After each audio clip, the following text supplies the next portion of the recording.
Mission accomplished.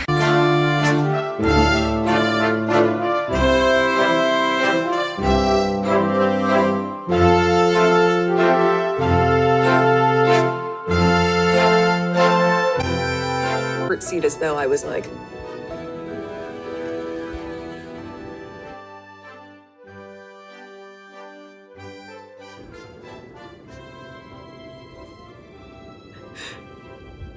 pleasure to meet you, Your Majesty. Like, was that okay? But wait, there's more. The conversation of he won't be given security, he's not going to be given a title. And also concerns and conversations about how dark his skin might be when he's born. Hold up. Hold up. There's Stop several right now. there's several conversations. There's a about conversation with you with Harry about how dark your baby is going to be? potentially and what that would mean or look like. Oprah, they're so racist. That's not racist. Because even black people want to know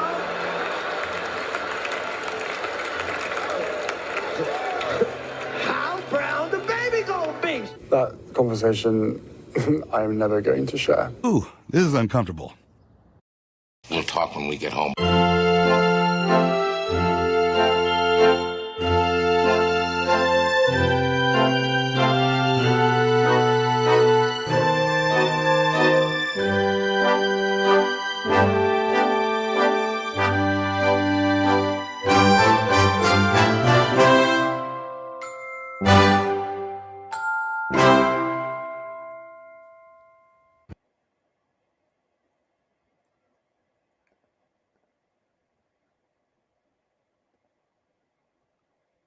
Hello, welcome. Hey. All right. Oh, good. There's people here already. Like when I got started, I'm like, well, we'll see. We are moving our revenge to Sunday nights because Wednesdays are just way too difficult for me. I don't even have a chance to usually get dinner in between doing that and live streaming. So because I work until like 6 or 6:30 on Wednesdays, I just need to have the night free. So we're switching it to Sunday nights because we have Sister Wives to watch at 10 p.m. Eastern Standard Time. But we can do this for an hour before that. And I scheduled it so that we will be here for about an hour. And then I'll have a half hour before the live stream begins, which really only gives me, because I like to get on 15 minutes ahead of time. So it'll give me 15 minutes to go to the bathroom, refill my drink, whatever I need to do. So that's the plan going forward, 8:15 on Sunday nights.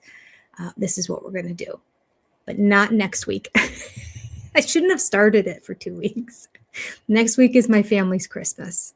So it is Thursday, Friday, Saturday, Sunday is all the festivities and everything is happening. And, well, maybe I'll call an audible. I'll definitely do the Sister Wives show because I know by 10 p.m. everyone will have left. So I definitely can do the Sister Wives show on the other channel. And this will be a possibility. We'll see. I might just create the thumbnail. And then if I'm not here, it doesn't go live. It doesn't go live. It just means people were still going and it was still taking time to unwrap. So I think I can do it. I think I can. I think everyone's going to be gone by then. I think they're going to be gone more like around 6 o'clock. So, all right.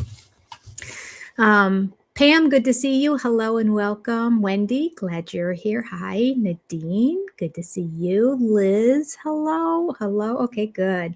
Holidays ruin everything. It's so true. It really is.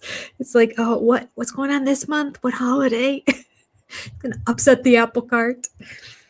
But as far as I'm concerned, I'm good for Christmas and New Year's because our Christmas is next weekend, Thursday, Friday, Saturday, Sunday, when nobody else's is, but it's ours. It's just the way we can get everybody together with all in-laws and everything. So it's always the weekend before Christmas is really Christmas in my world. So yeah, by Christmas, everyone's gone. So I'll probably be editing all day on Christmas Day because what else? I guess I could watch the dog show with my son and my husband and the parade. Maybe we will. But at any rate, okay. Today is chapter 35. I know it's been a hot minute since we've been together, hasn't it? This chapter is called The Trial, and we're not going to get through the whole thing. The trial is a long one, I remember. So we're going to read part of it. Wherever we stop, we'll pick up, hopefully, next week. All right. And wishing you and yours happy holidays, whichever holiday you celebrate, whether it be Christmas or Hanukkah or Kwanzaa, whatever it is you're celebrating. May you have a delightful and peaceful and friendly and joyful one, everybody. And if you're not celebrating any holidays, may you enjoy the peace. And if you're not enjoying it, if you're not celebrating Christmas and you want to join me, we might end up doing a live stream on maybe Christmas Eve. I don't know. I don't know. Definitely New Year's Eve. We did last year. Okay, I'm talking too much. Here we go. The trial. It was destroying my mental health, Harry said about the British media. He blamed them for fleeing from London. I tell you, the blame game is just rampant in society, isn't it? I'm in the process of editing a video right now for Sister Wives about the last episode, which I already did my review of, which was 2 episodes long or 2 videos long. But I'm doing another one going through and counting exactly all the sentences that Cody said in terms of his apology and what I think he interprets as being an apology and analyzing it. There's a lot of blame going on there too. A lot of finger pointing, a lot of not my fault. He blamed them for fleeing from London. Quote, I was like, this is toxic. So I did what any husband and father would do. I need to get my family out of here. End quote. Yes, American media, not toxic. Do you know, we would not be here if he did not flee and come to America. I don't even know, would there be a revenge book? Maybe. But it's this whole crazy new, we're reinventing ourselves life. And really it was, a lot of it was Comedy Central. It started bringing my attention to the craziness of the family. And then I started following it because I really wasn't aware, because I really didn't care, because I had no idea who Meghan Markle was, other than I knew that she married the prince. That's it. Okay. I need to get my family out of here. Privacy and protection from Britain's tabloid newspapers was repeatedly cited by the Sussexes as their principal reason to escape from Britain. Safe in Los Angeles, the couple announced a campaign against the tabloids. And yet she uses the tabloids, doesn't she? For everything. Her and People magazine, I mean, she's got People magazine in her back pocket. They will say whatever she wants them to say. We want privacy. We want privacy. Yeah, right. Hi, Mama DDT. Welcome. Now he wants to flee back to London. Yes, so they can pay for everything. Yes. Now that's what I'm hearing too. He wants to go back to London and fight for his full-time protection for his family, wherever he travels. Full royal.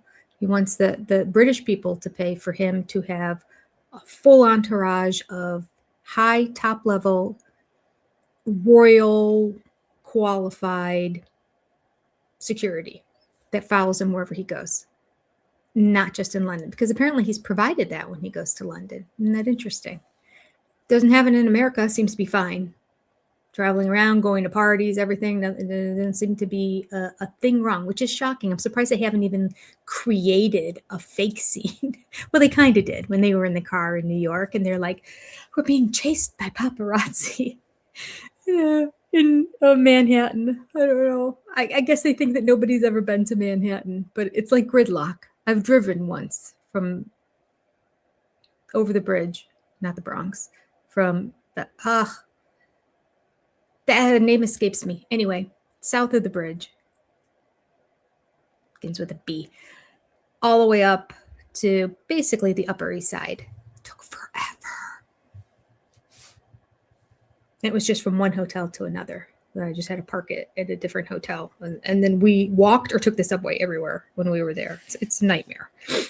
There's no car chases happening. And there's too many people around anyway, walking through the streets and everything. Like, no. So they did create a scene. Remember that in the car? And Megan's like, is that the guy? Is that him? That's the pap. That's Pap that was following us. There he is. He's like going by on a moped. Yeah. Taxi driver was interviewed afterwards, and he's like, there was no chase. They so desperately want there to be paparazzi following them. One, Meghan wants it just because it makes her feel important. And she does choose to always attend and go to places and stay in hotels that have the highest level of paparazzi outside at all times. So they might be there for somebody else, but happen to catch a picture of her. Yep, that's where her baby shower was. That's where they eat. They go to the place where the paps are. Yeah, but she wants her privacy. I will say, I do believe Harry wants his privacy. I think after an entire life of believing that the paparazzi were the fault of his mom's demise, which they did play a part in it, let's face it. But it wasn't solely due to the paparazzi, but they certainly didn't help the situation. So as a little boy who was, 7 or 8 when she passed away, his whole life, the paparazzi were the evil ones. And while she was alive, she was telling him the paparazzi are the evil ones. So yeah, but I don't know if he understands there could be paparazzi anywhere. Or according to this right here, it's the tabloid newspapers. He's not even talking about paparazzi. He's not even talking about people following them around at all. It's the newspapers. Well, the newspapers are still writing stuff in Britain. And now the newspapers are writing stuff in America. Because before, Americans all loved the two of you until you came here. Then it changed. They would be so much better off. My gosh, Meghan would have so much money. She could be traveling the world. She could have the notoriety that she loves and craves. And they gave it all up. They thought they knew better. Okay. Yeah, good luck, Harry, Nadine says. Yeah, good luck. We'll see if the people agree to pay for your full-time protection so you and Meghan could go traveling the world together, because they're not doing anything. I mean, at least if they really wanted to get it back, they should be traveling around the world and doing some sort of philanthropic work, but they're not. The only traveling they do is from one paid engagement to another paid engagement where they're the featured speaker or whatnot for it. And they'll take anything. Harry was just recently at a real estate, heads of real estate conference in Toronto or something. Yeah. He was a prince in a castle. Now he's taking a speaking engagement in Toronto to real estate investors. I don't know, it wasn't even investors. I think they were real estate people. Nothing against real estate people. They make really good money. But it's not quite the prestige that he once had. Okay, moving on. Here we go. And yes, I do have to commentate on the book. Every now and then I get a comment down below from people who are like, can you just read the book? No.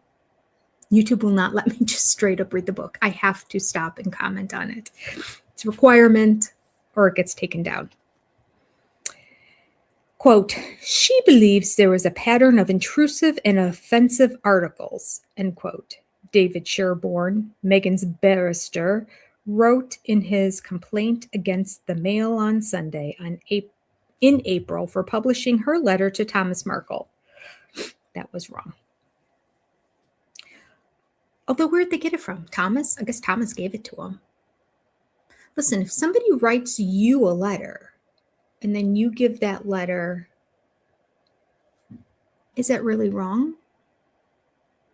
I mean, the person who wrote it may not want it to be published, but the person who received it, it's theirs. It's their possession, right? I never thought about that until just now. If Thomas gave the letter that he received from Meghan to the newspaper, then Where's the invasion of privacy? I guess because she wrote it. I don't know. I don't know the rules. Okay. Launching the claim for breach of privacy was the Sussex's moment of truth, a calculated bid for revenge. I think they win this one, don't they? All right, let's read on and see. So this is the trial that we're talking about. Them suing Mail on Sunday for publishing this letter that she wrote to her father. She should be suing her father. Oh, no, she can't. No money there. She already let him dry of everything he has. She squeezed the last drop out of that turnip and then she left him. There you go. Posing as champions of free press, Sherborne, on the Sussex's behalf, sermonized, quote, "When power is enjoyed without responsibility, the trust we all place in this much-needed industry is degraded. Citing 9 articles to prove the newspaper's dishonesty and malicious intent, the barrister portrayed Meghan's distress about the Mail on Sunday's agenda. In her mind, Britain's unaccountable media had printed hundreds of thousands of inaccurate articles about her, knowing they were distorted, false, or invasive beyond reason." Wait, hundreds of thousands of inaccurate articles? I bet there weren't even tens of thousands of articles published, period, but hundreds of thousands inaccurate ones. Okay, that was a quote. Okay. In her mind, Britain's unaccountable media had printed hundreds of thousands of inaccurate articles about her, knowing they were distorted, false, or invasive beyond reason. The Sussexes were honorable people, quote, completely pulled apart for no good reason other than to earn profits, refusing to offer themselves up as currency for an economy of clickbait and distortion. Their staff were forbidden to speak to tabloid journalists. I don't know. Everybody was doing it for no good reason. We're doing this for fun. What did they say was all to earn profits? No, we're doing it for fun. If I want to earn more profits, I'll work on publishing stuff on my sister wives channel, not on this one. This is fun and games here. Okay. Reading Meghan's declamation online in Mexico, Thomas Markle was outraged. People magazine had not only distorted Meghan's letter, but had defamed him.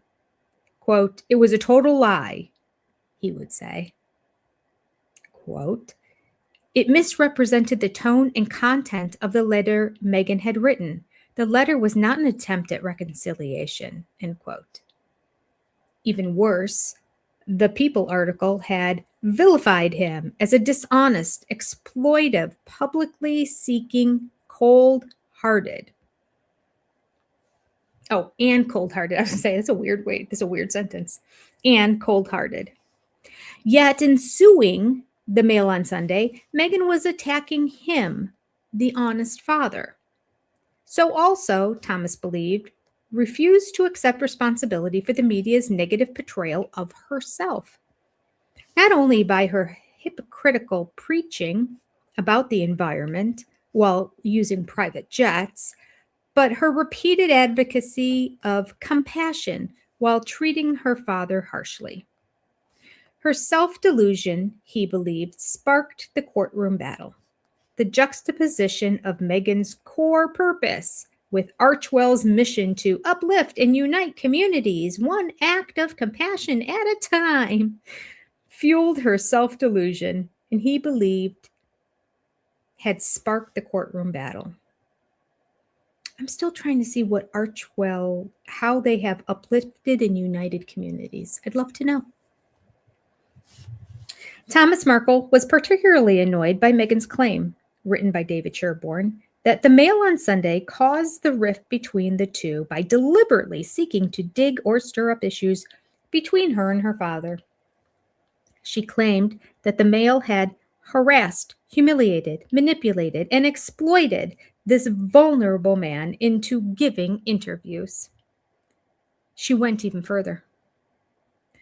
Her signed statement alleged that she was concerned that her father's narrative that she had abandoned him and had not even tried to connect with him, which was false, would be repeated, when in fact she had tried to call him and text him, and had even written a letter to try and persuade him to stop dealing with the media. End quote. This book is a little bit exhausting with the vast number of quotes in people's names. I'm sorry. It's got to be confusing to follow when you listen, but I'm doing my best. Thomas Markle was furious. Media harassment had definitely occurred, but that was before the wedding, and when she had ignored all of his appeals for help. Convinced that he would die like all the Markles before he was 80, he wanted to give evidence. A high noon showdown before it was too late. It will be quite stunning for everybody, he promised, and excruciatingly embarrassing for the royal family. His particular target was Harry for his insults before the wedding. Yeah, that was not cool, what Harry said before the wedding. She finally has a family. Yeah. Meghan, he said scathingly, has turned into Harry's mother. I can't believe that somebody said that early on. Like, everybody says it now. We can see her imitating Diana and treating him like a child and holding his face and grabbing his hand. And yeah, but I'm surprised that he said this that long ago. Well, Daddy knows her. He's candy ass. He's whipped. I never heard candy ass. That must be a British term, which I'm guessing means the same thing as whipped. To his misfortune, his anger spilled into self-harm. It's time to look after Daddy, he told British TV. Meghan owes me. It was time she repaid Daddy for all he had done. High court trials for privacy in London follow a complicated route. Long before Meghan and other eyewitnesses would be asked to give their evidence and be cross-examined, the judge would highlight during several hearings what issues were to be decided and how the relevant law should be applied.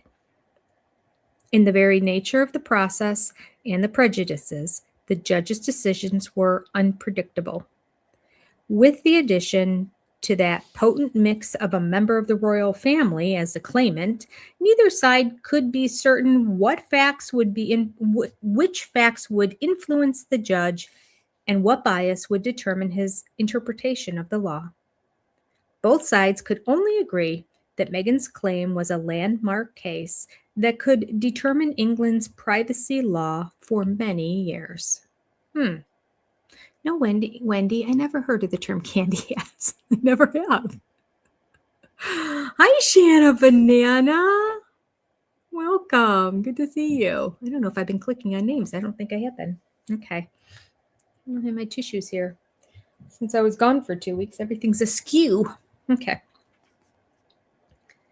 Conscious about their image before the trial started in London, Meghan's and Harry's publicist authorized the distribution of photographs of the two handing out medals to the homeless in Los Angeles, of course. They handed out, meals. That was my I'm sorry, they didn't hand out medals. They handed out meals. I'm like, why would you give the homeless a medal? Okay. I need, these are not the best glasses, apparently.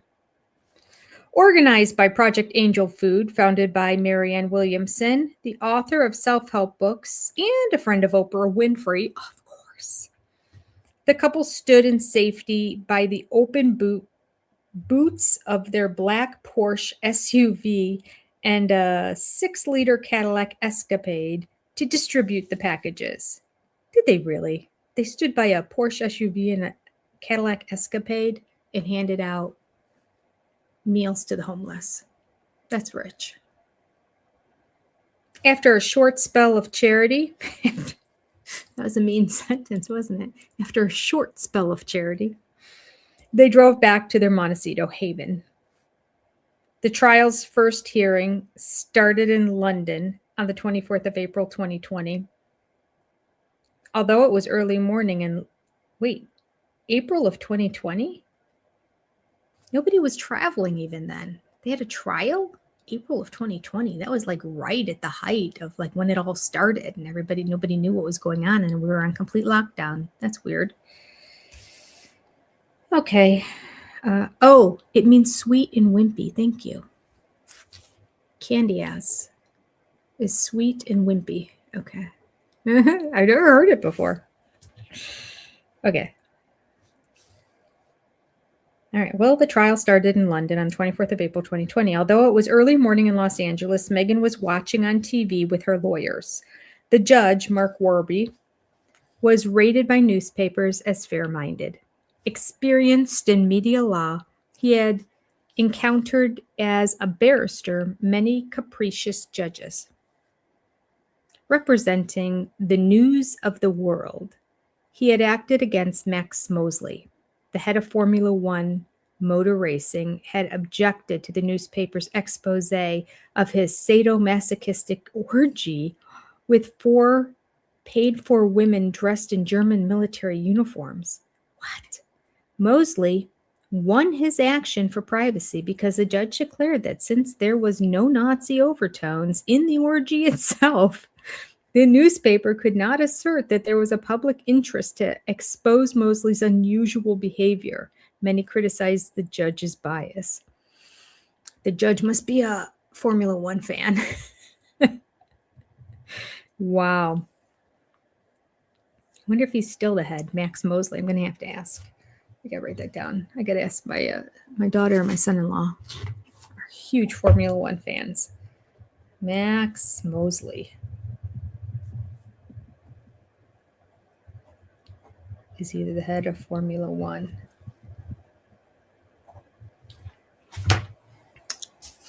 Curious. The same criticism was leveled at another judge in Warby's case against Prince Charles. Representing the Mail on Sunday, Warby argued that the newspaper was justified in publishing Charles's wildly distributed Hong Kong journal. Personal journals? No.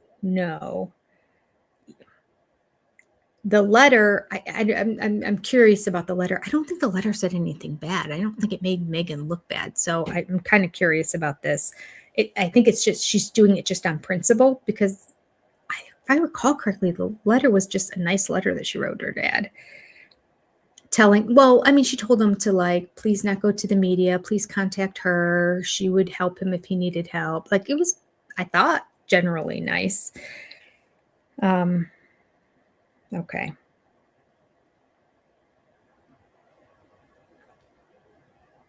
The newspaper lost the case, and its executives were reassured that Warby was as surprised as themselves about the judge's bias in Charles' favor. Some believe that the judgments in both cases exposed the judiciary's prejudice against the media. Based on his advice as a barrister, the Mail on Sunday might have trusted Judge Warby to consider carefully its robust defense against Meghan's claim, namely that she constantly sought publicity and could have no reasonable expectation of privacy.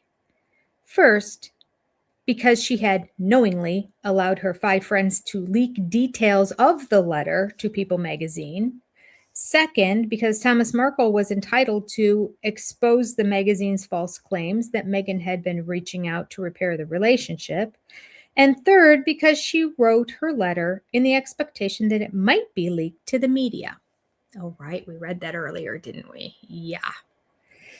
3 weeks into the pretrial hearings, the newspaper's hopes rose. Warby made a series of dramatic decisions. Meghan's claim that the Mail on Sunday had deliberately exploited her father was struck out of the case. Similarly, Meghan's claim that the newspaper had harassed and humiliated her father and had deliberately manipulated and exploited a vulnerable and fragile individual was ordered to be dropped. If she really felt that about her father, how come she never went to visit him? Only when it serves her, I guess. There was no credible evidence ruled by the judge. The judge also rejected Meghan's claim that the Mail on Sunday had waged a dishonest campaign against her. He called her case wholly inadequate, impermissibly vague, and irrelevant. All of Sherborne's hyperbole were struck out. Meghan was ordered to pay the Mail £76,888 in costs. As a sideswipe, the judge criticized Schillings, who instructed Sherborne to help Omid Scobie to post pro-Meghan messages on Twitter. For Meghan, commented the media lawyer Mark Stevens, this judgment is like a train plowing into a petrol tanker at a level crossing. She's been humiliated, end quote.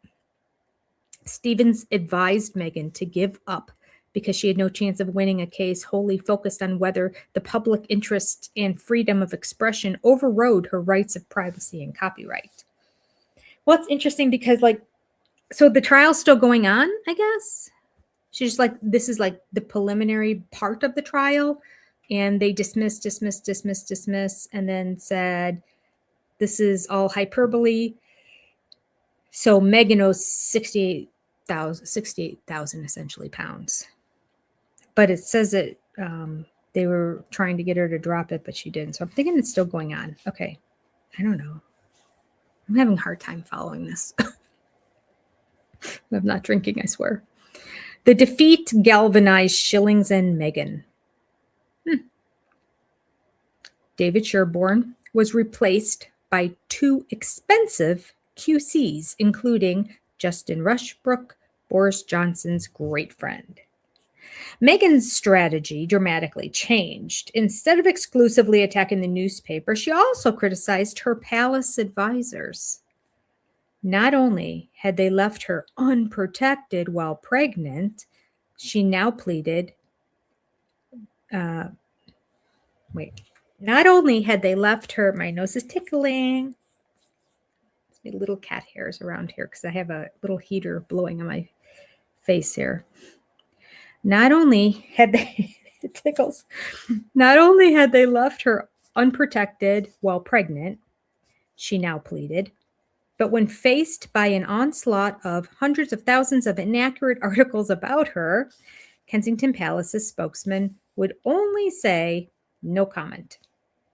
To her fury, without any discussion, she was prohibited from defending herself. Well, that's every royal. That is what the royals do. They say no comment. You're not special, Meghan. They're not trying to hurt you.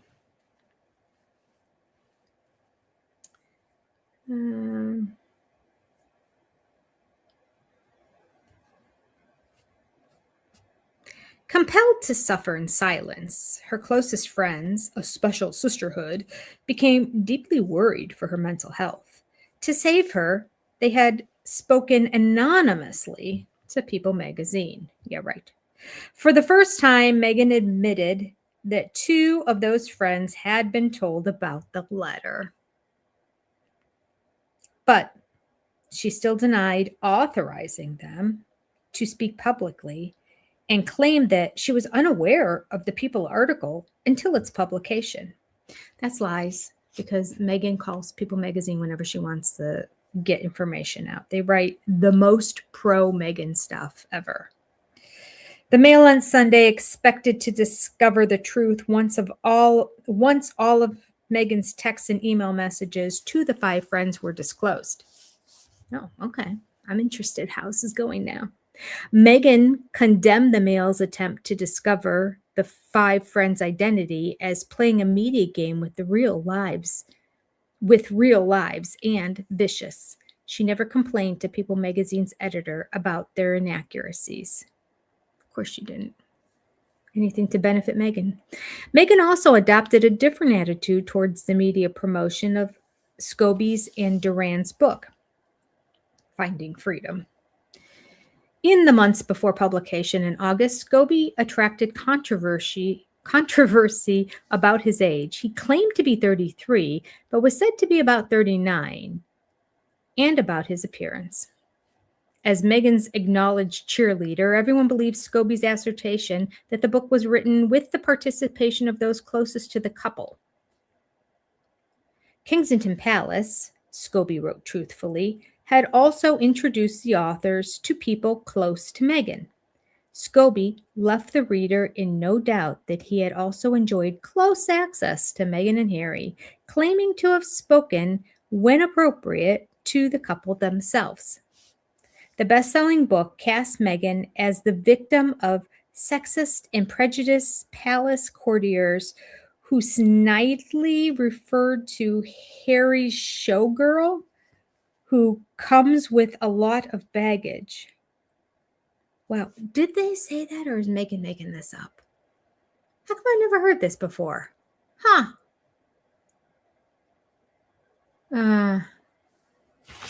Here, I'll tell you right now so I don't forget Shanna Banana.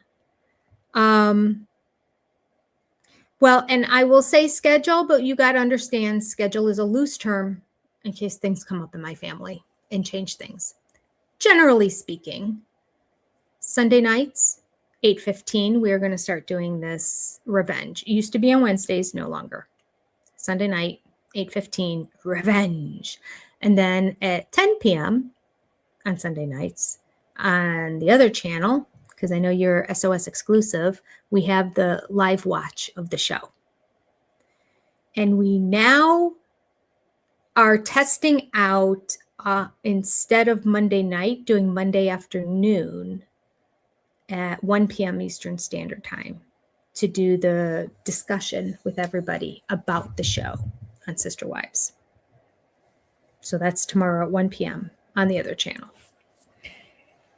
Yeah, moving things around a little bit.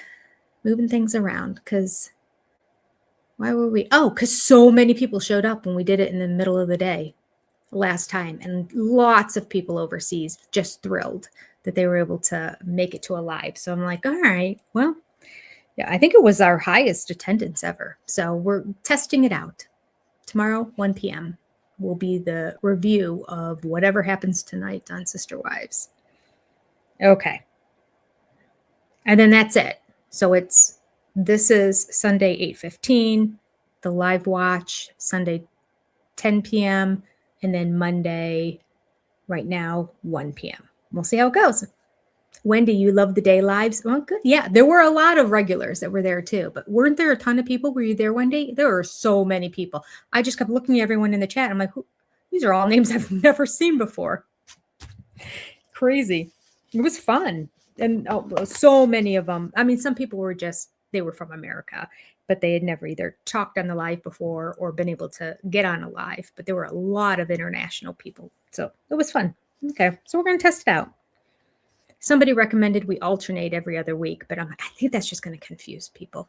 I think I might just stick with it. We'll see. Yeah, a lot of new people, right? Yeah. Okay, back to the book. The best-selling book by Omid Scobie cast Meghan as the victim of being sexist, racist, prejudiced. Palace courtiers snidely referred to her as Harry's showgirl who comes with a lot of baggage. The book's narrative portrayed... I find that interesting. Do you think that really happened? Because I didn't perceive her that way at first at all. She seemed very prim and proper and like she would fit in. And I didn't know her from Adam. Like, I feel like I know her a lot more now, so I kind of have a different view. But from what she presented to everybody, so like if you're somebody working there and you just see her for the first time, like why would you call her a showgirl? Because like the little videos and snapshots of her being a yacht girl and that they weren't released until more recently. Interesting. I don't know if that's true or not. The book's narrative portrayed Meghan as a popular insider, distrusted as a successful woman of color. Okay, it had nothing to do with the color of her skin. Come on, people. Royal aides were described as vipers. William was criticized for provoking a rift with Harry. Thomas Markle was portrayed as a bankrupt, unloving, and deceitful father who deliberately failed to arrive at the wedding while he was in the hospital in Los Angeles. Facts. And Kate was blamed for snubbing Meghan. Strangely, Scobie dismissed the allegations about the pre-wedding argument between Kate and Meghan. He wrote, "No tears from anyone." According to the Sussexes' rules of privacy, media criticism of themselves was unacceptable. But they could assist Scobie in criticizing the royal family. Then, unexpectedly, Meghan changed her truth. Oh, that's the end of the sentence. Then, unexpectedly, Meghan changed her truth. I mean, you can't change your truth. It's your truth or it's not your truth. Is it true or is it not true? They're opposites. She changed her truth. The Sussexes somersaulted. They did not collaborate with the authors of the book, said Meghan's spokesman. Now all of a sudden they didn't cooperate at all. They had nothing to do with it. Okay. Nor were they interviewed for it. In a signed statement, Genevieve, her shilling solicitor, denied on Meghan's behalf, that the Duchess had spoken to Scobie or gave authority to anyone to speak to the authors on her behalf. Not my fault. I didn't know. Not my fault. Here's Cody. Not my fault. There's Robin. I don't know. I don't know what happened. I don't know. Meghan herself described the Mail's allegations that she had helped Scobie as false, fantastical, and a conspiracy theory. She denied knowing how much the authors got from her staff and denied being given the opportunity to make changes or to fact check. It was not me and had nothing to do with me, she said. Meghan's truth was supported by Omid Scobie. Isn't Omid the one that said that he consulted with them? And then she said, nope. And then he goes, yep, that's right. Boy. Omid Scobie seems to be Meghan's little lapdog, doesn't he? On the 16th of September, Scobie signed a statement saying, any suggestion that the Duke and Duchess collaborated on the book is false, end quote. At the end of the statement, Scobie acknowledged that signing a misleading statement was punishable as a contempt of court. Scobie knew that the 2-hour briefing with Jason Knopf required the Sussexes' approval, as did the help provided by Keely Thomas Morgan and Sarah Latham. The author had signed a misleading statement to support Meghan against the Mail on Sunday. The Sussexes were now indebted to Scobie to maintain that pretense. In future, he could leverage that to obtain exclusive information to sell to newspapers and TV. Among his early bonuses was his revelation about the Sussexes' private video call with the Queen on her 94th birthday.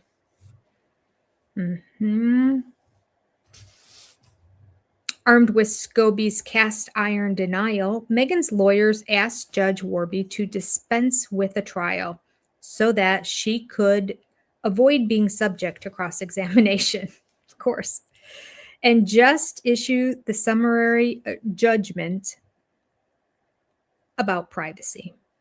Her letter, the lawyers claimed, was private, personal, and sensitive, and it was never intended to be made public.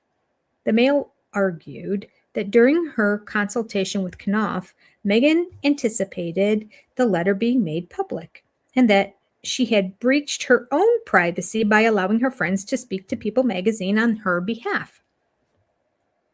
49 examples of intimate details described by Scobie were listed as evidence of Meghan's cooperation with Scobie. They included their holiday plans, Meghan's hygiene and bathroom routines in Botswana. Who cares? Details of her first meeting with Harry in Soho House, and who first said, I love you. The details were so precise. claimed the newspaper, that they could only have come from the Sussexes. The Sussexes refuted the Mail's assumption. Meghan listed many of the book's errors, inventions, and creative license as proof that she had not cooperated with Scobie. Meghan's conviction that her misleading statement would not be exposed was not an aberration. For years, she had made incorrect assertions about her childhood, her parents, and her career. But this was different. Although she would later assert that she had forgotten her conversations, emails, and her 2-page memorandum to Jason Kanoff, others would conclude that she had decided to take a gamble. If she admitted cooperating with Scobie, her claim against the newspaper would go to trial. Subject to cross-examination, she would have to reveal all of her text messages. By nature, Meghan viewed other people through self-interest, or as she called it, being kind to yourself. That's great. Selfish people can now just refer to it as being kind to yourself. Or selfishness. I mean, tomato, tomato. Her outspoken complaints in Finding Freedom, and again in her court statement that she felt unprotected in Kensington Palace, irritated her former staff. Although bound by stiff non-disclosure agreements, some staff revealed in whispered conversations that Meghan's statement to the court about not cooperating with Scobie was in fact inaccurate. Liar. 4 officials, Kanoff, Cohen, Laham, and Jones, intimated their readiness to testify in a trial without taking sides about the creation of the letter to Thomas Markle. In September of 2020, the Mail on Sunday filed a statement challenging Meghan's original claims that she had not spoken to the authors of Finding Freedom. In November or December of 2018, the newspaper declared Meghan had told the Kensington Palace communications team led by Jason Kanoff that her friends were assisting the authors. The newspaper questioned why Meghan did not protest what excerpts of her letter to her father were quoted in the book. Why had she objected only to the newspaper's alleged offense? If she cooperated with Scobie's flattering account, declared the newspaper, she had not been telling the truth. By implication, she could not claim privacy. 7 weeks later, Meghan changed her statement. Again. Oh, gosh. Oh, Shanna, I'm easily confused. Yeah, me too. Especially with the reading of this book. But I'm doing my best. We're going to get through the rest of this chapter. We only have a page and a half to go. We're going to make it. I was going to stop at quarter after, but it might go a little bit. We'll see. All right, so 7 weeks later, once again, Meghan changed her statement. She now admitted authorizing a friend to explain to Scobie the true position about the relationship with her father to prevent any further misinterpretation that she had abandoned him. Okay, so first she said she was working with Scobie for the book, and that there were many meetings between her and Mary and Scobie. Then she said she knew nothing about the book, and none of the information. She knew nothing. I'm kind of confused about the book and the letter, because the letter was printed not in the book, right? It was printed in the newspaper. Anyway, then she claimed she knew nothing about it and talked to nobody. And when asked, well, how come your friends knew about it and they talked about it in People magazine, to defend her, she was like, I don't know. They did that all on their own.